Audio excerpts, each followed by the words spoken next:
working on going back to purpose, why we do what we do. Why are we here? And not just why are we here? Why are we here? A deeper purpose, a calling.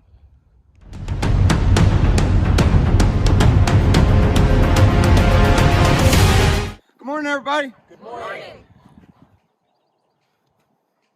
It's in my deep reflection space this morning, and I was reflecting on mindfulness.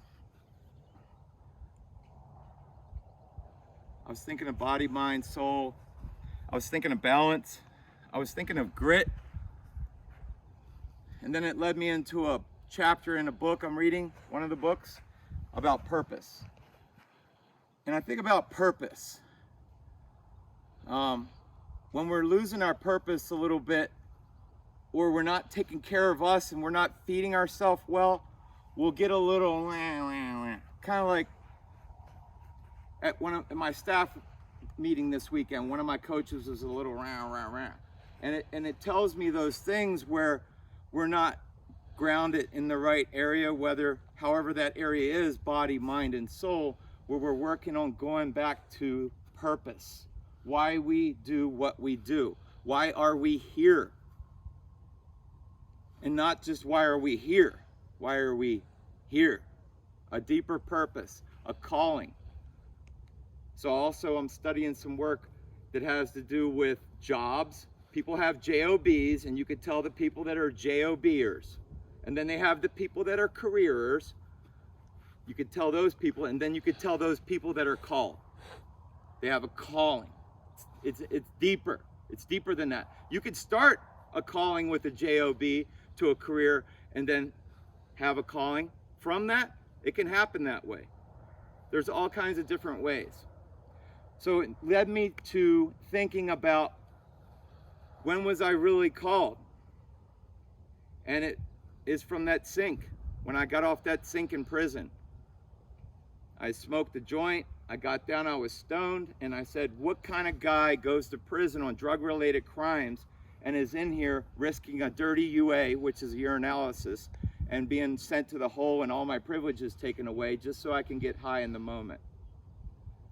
And I was watching a TV show. I was going through all the channels, 100 channels with nothing to watch. And I came across these Buddhist monks. And it was a white Buddha monk, which sticks out like a sore thumb. You're not used to seeing a Buddha in a robe and all, and he's a white dude. And he said, would you like to alleviate suffering? And that's one of the biggest things that I deal with in my life. I've had several people hit me up lately. There's a guy, his name's Eddie Brown.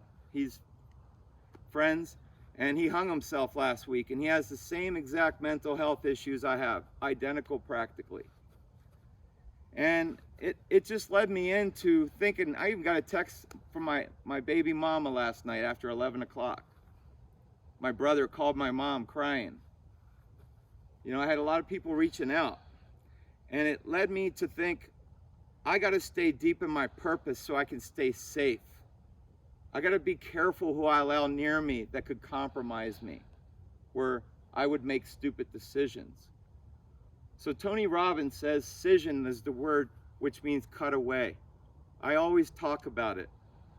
And you can make a decision in an instant, in a split second, like that, to change the rest of your natural born life in a second. But a lot of people, they make decisions, but they don't follow with actions, massive action. So when I got off that sink and I was stoned, I said, you know what? This ain't the right way. Tomorrow is February 24th of 2006, and you're going to take your power back. And that's when I was 274 pounds, and I went and gave everything I had.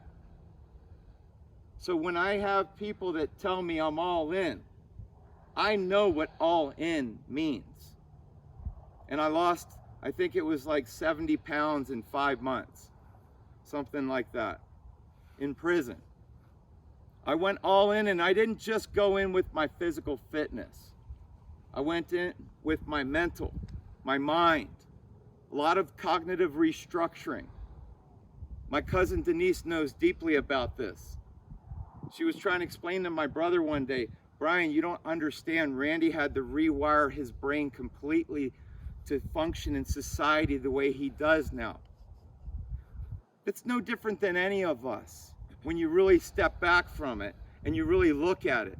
It's because we have a way of looking at things and translating those things, and some of the things, the way the perceptions and the actions don't really necessarily serve us. So we have to work on a constant rewiring process if you really want to change. Going back to your purpose. Are you going to bed on time? Are you getting up early? Are you putting in the extra work? Are you doing the heavy lifting?